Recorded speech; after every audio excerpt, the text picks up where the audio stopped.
सोचो और जानो, और कोई भी काम करो तो उससे पहले कम से कम थोड़ा सा मंथन कर लो, चिंतन कर लो कि आप जिस पैसे को पानी की तरह बहा रही हो, उस पैसे को कमाने के लिए आपके पुरुष सुबह निकलते हैं और रात को घर में आकर घुसते हैं, तब जाकर आपके बच्चों को अच्छी शिक्षा मिलती है, अच्छे कपड़े मिलते हैं, अच्छा खाना मिलता है। लेकिन हम उस तरफ बिल्कुल भी ध्यान नहीं दे रहे हैं, और हम क्या करते हैं कि वो सारा का सारा पैसा उन त्योहारों पर खर्च कर देते हैं जिनसे कि हमारा कोई लेना देना नहीं है।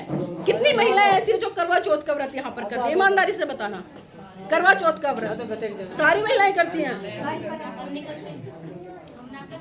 दो नहीं करते और बाकी करती हैं। अच्छा, ये करवा चौथ का व्रत किस लिए करते हो आप? चलो एक बार इस पर भी चर्चा कर लेते हैं हम। सही है, समझाना चाहिए। किस पर लिए करते हैं हम? बहुएं करती है। अच्छा आंटी बताओ, बहुएं क्यों करती हैं? अच्छा, मेरा पुरुष साथी बैठे, मेरे भाई बंधु, में उनसे ही पूछ लेती हूँ, आपके घर में महिलाएं करती हैं, किस लिए करवा चौथ का व्रत करते हैं? किस लिए? हस्बैंड का खर्चा करवाने, पति का खर्चा कराने के लिए। भैया कह रहे पति का खर्चा कराने के लिए, मैं उनकी बात से सहमत हूँ। लेकिन बहुत सारी महिलाएं क्या कहती है कि भाई करवा चौथ का व्रत करने से पतियों की लंबी उम्र होती है, यही कहते हैं ना। अब इसका मतलब क्या समझे? अब इसका मतलब क्या समझे? अब आप तो इनकी लंबी उम्र के लिए करवा चौथ का व्रत कर रहे हो, चलो मैं मान लेती हूँ। अब इनसे पूछो कि ये आपकी लंबी उम्र के लिए कौन सा व्रत करते हैं? भाई कोई भी पुरुष आपकी लंबी उम्र के लिए कोई व्रत करता है? जब नहीं करता तो इसका सीधा सीधा मतलब क्या है कि आप जल्दी से निकले और ये दूसरी शादी कर ले। भाई इसका मतलब तो यही हुआ ना, अगर हम सही मायने में सोचे तो। लेकिन हम इन चीजों पर जाकर कभी भी चर्चा नहीं करते हैं, और मैं बिल्कुल यहाँ पर कटु सत्य बोल रही हूँ। सुबह से लेकर शाम तक आप पूरा दिन भूखा रहती हैं, नए कपड़े खरीद कर लाएंगी, नए जेवर खरीद कर लाएंगी, और मेरे पुरुष साथी भी जब शाम को टाइम होता है, क्योंकि बार बार छत पे बच्चों को देखते हैं, बेटा देख क्या निकल गया, क्या निकल गया, जा भेजती है ना। अब एक बात बताइए, जब कई बार बचपन में आपका बच्चा रोता है, शाम का समय होता है और चांद निकला होता है, तो आप खुद क्या कहती हैं कि बेटा देख चंदा मामा निकल गया। हम बोलते हैं ना अपने बच्चों को चुप कराने के लिए कि बेटा चुप हो जा, देख चंदा मामा निकल गया। और जब करवा चौथ जैसी रूढ़िवादी परंपराएं आती है, तो आप उसी चांद को, उसी भाई को पति के रूप में छन्नी में से देखने का काम कर रही हैं। तो एक कैसा दोहरा मापदंड है? क्या बाबा साहब ने इसी दिन के लिए अपने 4-4 बच्चों की कुर्बानी दी? क्या इसी दिन के लिए उन्होंने अपनी जीवन संग्रहण की कुर्बानी दी कि मैं पूरा का पूरा जीवन इस देश की महिलाओं के लिए समर्पित कर गया, और इस देश की महिलाएं आज भी कर्म कांड पूजा पाठ में उलझी हुई है? और मुझे दुख होता है जब एक डॉक्टर, इंजीनियर, वकील, जज, ये महिलाएं इस तरह के कर्म कांड करती है। चलो एक अनपढ़ महिला कर रही है, कोई गाँव देहात में रहने वाली महिला कर रही है, तो एक बार समझ आता है कि भाई उसकी पहुंच वहां तक नहीं है, वो पढ़ी लिखी नहीं है। लेकिन आज मैं देखती हूँ कि आपके भी घर परिवार में पढ़ी लिखी बहुएं आ रही है ना, सबके परिवार में नौकरी करने वाली महिलाएं भी है। लेकिन उसके बावजूद भी आज भी कहीं ना कहीं हम कर्म कांड, पूजा पाठ और इन त्योहारों में, जो कि हमारे बिल्कुल भी नहीं है, उनको मनाने का काम करते हैं। तो मैं आपसे यही कहूंगी कि वो पैसा जितना आप खर्च कर रहे हैं, वो सारा का सारा पैसा बचाकर अपने बच्चों की शिक्षा पर लगाएं। मैं बाबा साहब के जीवन संघर्ष से जुड़ी हुई 2 घटनाओं पर प्रकाश जरूर डालना चाहूंगी, ताकि आपको एहसास हो कि बाबा साहब ने आपके लिए क्या कुछ किया है, कितना कुछ खोया है, और आज जो आप ये जीवन जी रहे हैं, अगर बाबा साहब नहीं होते तो शायद आज हम यहाँ पर बैठकर चर्चा नहीं कर रहे होते। आज हम एक चपरासी से लेकर राष्ट्रपति नहीं बन रहे होते। मेरी बहनों, बात उस समय की है जब परम पूज्य बाबा साहब बम्बई हाई कोर्ट में प्रैक्टिस कर रहे थे। अचानक उनके पास खबर पहुंची कि बाबा साहेब, आपका बेटा राजरतन बहुत बुरी तरह से बीमार है और अपने जीवन की अंतिम सांसें ले रहा है। ये बात सुनकर परम पूज्य बाबा साहब तुरंत घर दौड़े आए, और जैसे ही उन्होंने अपने बेटे राजरतन को गोद में उठाया, राजरतन ने बाबा साहब की गोद में ही दम तोड़ दिया। ये मंजर देखकर माता रमाबाई बिलक बिलक कर रोने लगी और साहब का कॉलर पकड़कर कहने लगी कि साहेब बस कीजिए, बस कीजिए साहेब, बस कीजिए।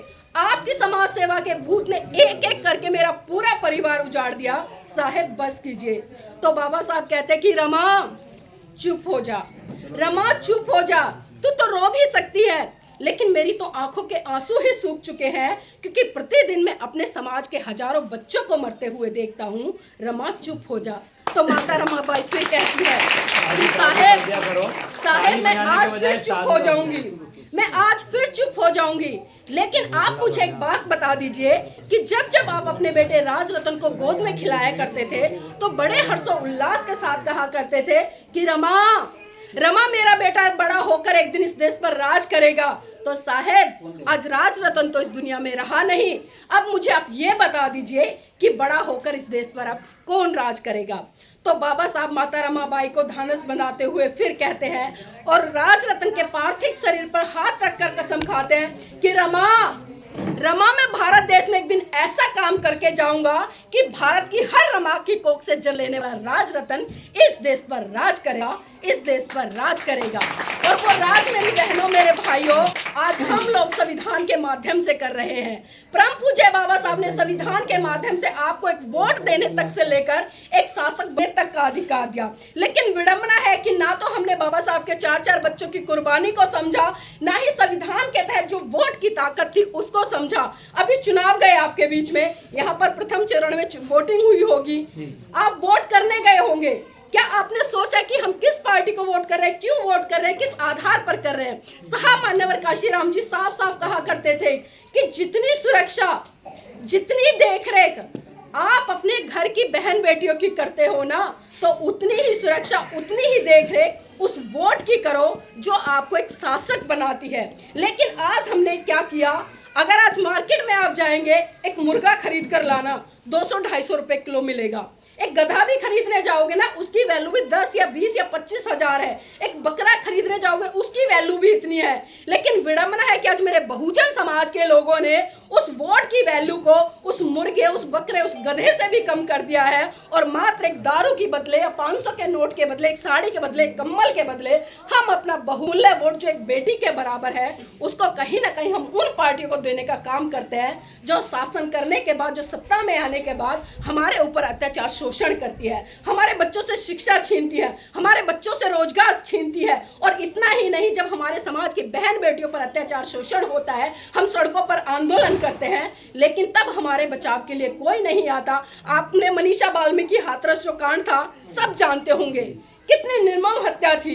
एक बेटी जिसका कोई दोष नहीं था, उसके साथ में कितनी विभत्स घटना हुई और सत्ताधारी लोगों ने आज भी उसको इंसाफ देने का काम नहीं किया। दिल्ली में अंजलि हत्याकांड हुआ, 12-13 किलोमीटर तक एक बहुजन समाज की बेटी के साथ में सामूहिक बलात्कार किया गया, उसको गाड़ी के नीचे बांध कर उसको खींचा गया।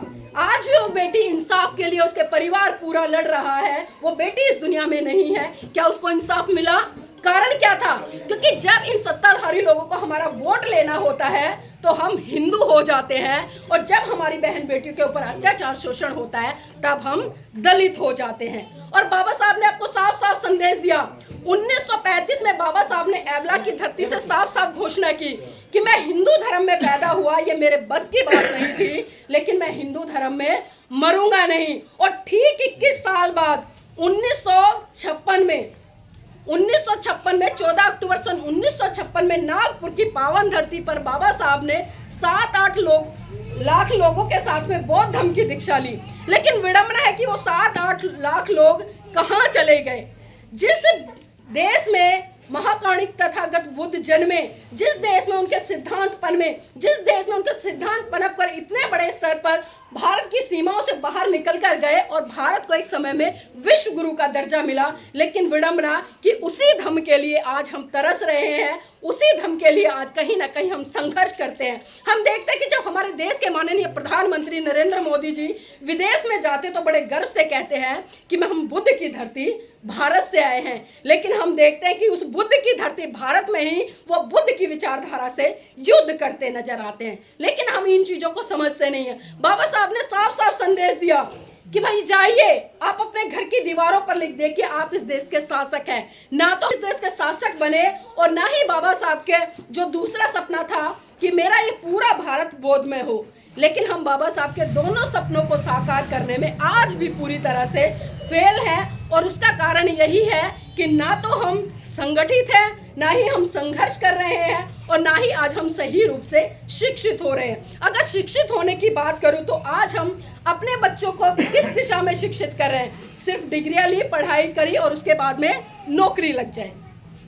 इतना ही शिक्षित कर रहे हैं, मतलब एक एकेडमिक एजुकेशन दे रहे हैं। लेकिन बाबा साहब ने कौन सी शिक्षा की बात करी? बाबा साहब ने कहा कि जब तक आप अपने दुश्मन की पहचान नहीं करते, जब तक आप अपने दुश्मन को दुश्मन नहीं समझ लेते, आपका शिक्षित होने का कोई भी फायदा नहीं है। आज हम देख रहे हैं कि हमारे ही समाज के पढ़े लिखे लोग मैं इसलिए कह रही हूँ क्योंकि वो अच्छी अच्छी और बड़ी बड़ी डिग्रियां लेकर बैठे हैं, लेकिन वो आरएसएस या भाजपा की गुलामी करते नजर आ रहे हैं। तो क्या हम उन्हें शिक्षित कह सकते हैं? कह सकते हैं उन्हें शिक्षित? तो देखिए बाबा साहब ने कितना बड़ा संदेश दिया, लेकिन हमने उनके संदेशों को भी नहीं समझा। और बाबा साहब ने तो महिलाओं के लिए खासकर कहा कि मैं किसी भी समाज की उन्नति इस बात से आंकता हूँ कि उस समाज की महिलाएं कितनी पढ़ी लिखी हैं और जागरूक है।